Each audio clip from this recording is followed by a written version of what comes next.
Hey everyone, this is Miss King in counseling, and I wanted to put together a presentation for you students and parents to explain what is going on with schedules this year. We've moved to a quarter block system, and this presentation will explain how that works with your schedule and credits and what to expect for the rest of the school year.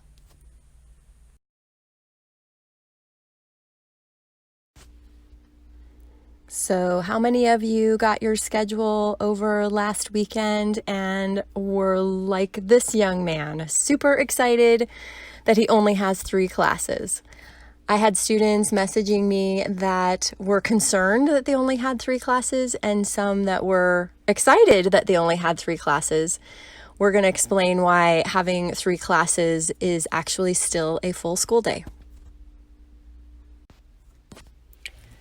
Those of you that have been messaging your counselors have been asking some really great questions, and we want to acknowledge those and address those in this presentation. Most of you have been noting again that last year you had 6 classes plus advisory and lunch in your schedule, so 8 classes total, and now we have 3, which definitely looks a lot different. So you guys have all been asking, why am I only taking 3 classes? Seniors especially are asking, how am I going to earn the same credits and graduate on time? And why am I missing a history or English or math? Because when you look at your schedule, it might be hard to tell where those extra classes are going to appear. When you look at the schedule on the left-hand side here, again, last year we had advisory. We do not have advisory this year, so for the remainder of this presentation, I will omit advisory and just concentrate on the 6 core classes that all students take.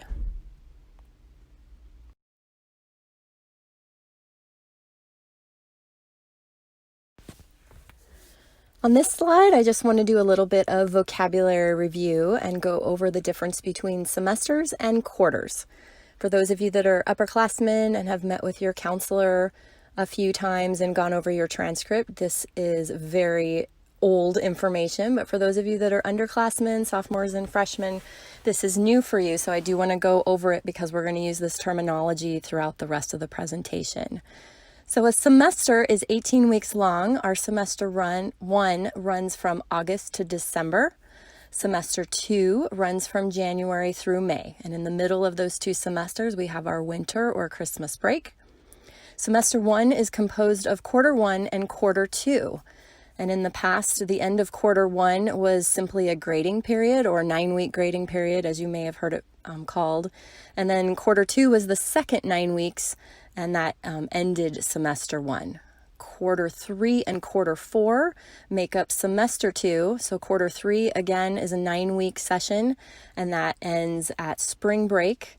And quarter 4 is our very last quarter of school and runs from after spring break until the end of the school year.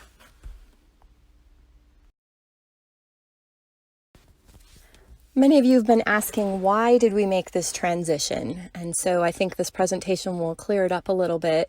This year, to make things easier for both you and your teachers, being on a virtual learning environment, we went from our 6-class semester schedule to a quarter block schedule. So if you guys remember last year in your full day, you had 6 classes a day. Your classes were about 50 minutes long. You had the same subject all year long. So for example, you might have had English 3 in the fall and then English 4 in the spring. So you had English all year long. That will be different this year. And on a semester schedule, you earned a half a credit at the end of the semester. So grades became official or posted in December and then again in May. On the quarter system, which is what we're on now, you all have noticed you have 3 classes a day. Your classes are 90 minutes long, so they are twice as long as they were last year. And you will switch classes and or subjects at semester, and we'll look more closely at that in a second. The most important thing to note here is that you're going to earn a half a credit for each of your 3 courses at the end of each quarter. So every 9 weeks you will earn credit.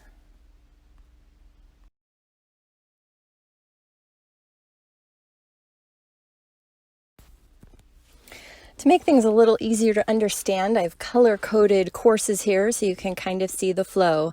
This is a traditional semester schedule that you may have had last year. If you're a senior, this could look very similar to what your schedule looked like. So this is a typical junior schedule in last year's system. So period 1, 2, 3, skipping 4 and 5 for advisory and lunch, and then 6, 7, 8. So you see the student had English, physics, guitar, algebra, history, and a PE class. So a really quick quiz for you guys because I want to review credits and how that was last year and how that will look this year. In the schedule system last year, how many credits did you earn and when did you earn credit? Okay, so there you see the credits appear, right? For every class that you took each semester, you earned a half a credit. And so for 6 classes, if you passed every class, you earned 3 credits semester 1 and 3 credits semester 2 for a total of 6 credits. And you earned credit, you'll see those just appeared at the top there, in December and then again in May, right? So 3 credits in the fall, 3 credits in the spring, 6 credits total.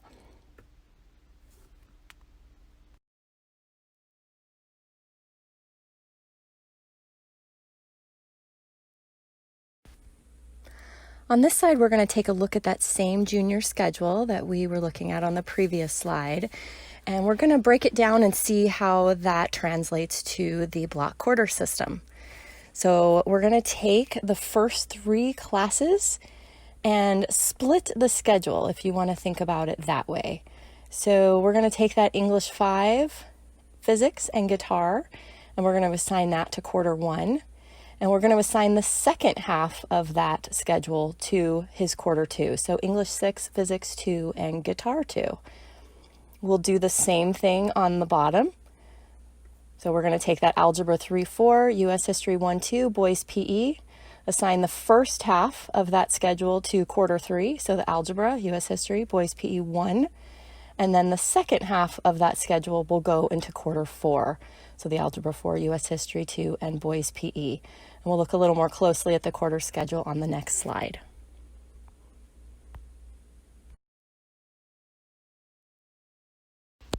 So here's that quarter 1 schedule one more time, English, physics, and guitar.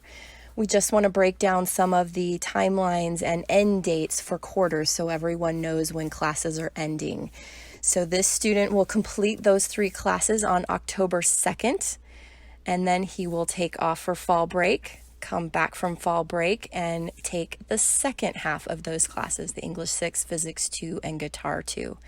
Each quarter, he will earn 1.5 credits for those 3 classes for a total of 3 credits per semester. Then after winter break, he'll come back and take a brand new schedule of algebra, US history, and boys PE. So he will complete quarter 3 right before spring break on March 5th. And then after spring break, start that second half of those classes and finish quarter 4 right before school ends on May 19th. Again, another 1.5 credits earned each quarter for a total of 3 credits earned semester 2, 6 credits for the entire school year.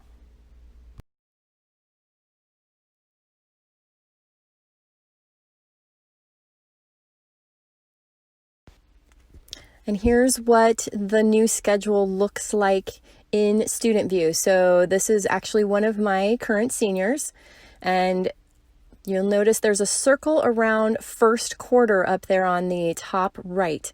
So when that is highlighted, that shows you your first quarter schedule. This particular student is taking math, early childhood, and government. And I chose a senior schedule because seniors actually will change some classes each quarter. So again, you'll see the circle is around second quarter, and there's some big green arrows that popped up there pointing to government and economics.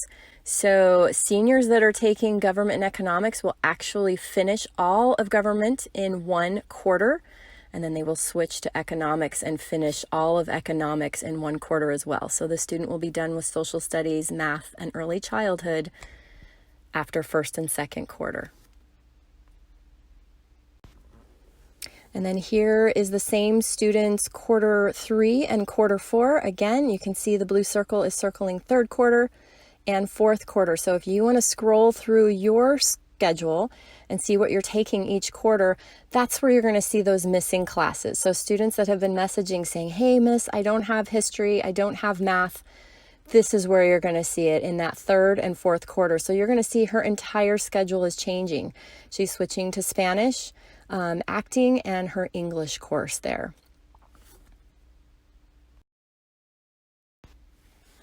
All right, and we're almost done. So I just want to wrap up by talking about why is understanding this new system so important. The first reason is to understand that your classes are going to move twice as fast as last year. Your teachers are trying to cover the same amount of material you'd learn in 18 weeks in only 9 weeks. Your classes are 90 minutes long to help your teachers cover all of this material. When you miss a day of class, you are actually missing 2 days worth of material. Attendance every day is really important. Please communicate with your teachers if you have issues that prevent you from logging in. Most of our teachers know that some of you have constraints in your day or siblings at home, things going on that might keep you from logging in every once in a while. And remember, you will finish your first 3 classes on October 2nd. If for some reason you do not pass one of these classes, it's the same as not passing a class that semester, and you will have to make up the credit.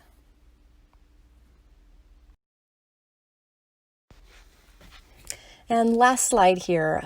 We know that some of you still may have questions or need help after listening to this presentation. Please feel free to reach out to your counselors or your teachers. We're all here to help you, and we know that this time in virtual learning can be very confusing and frustrating, but we have lots of people on campus to help you. There have been changes made to our counseling assignments, so please double check your student view to see if your counselor has changed, and if that person has changed, you can either reach out to your old counselor and ask for an introduction or just message that counselor. The best way to reach most of us is to send a Teams chat, and then if you want to talk on the phone or via Teams or video, however you want to do that, that's the best way for us to get in touch with you. And how do you do that? I actually had students ask me that today. So you're going to go to your chat in Teams, and if you see that there's a square with a little pen in it, it looks like, and the green circle, just circle that. That is the button to create a new chat. So you can do that to chat with another student on campus or a teacher or a counselor. And what you do is just start typing in our name. So if you have Miss Baumover, she is the only Baumover in the entire district, so she's easy to find. You just start typing her name, Baumh, and then boom, that pops up her. So you just click on her and start messaging away. You can look people up by their first name or their last name, but keep in mind there's a lot of duplicates in names throughout the campus. So I hope this was really helpful for you all. Feel free to show this to your parents so that they understand what's going on this year too. And thanks so much for listening.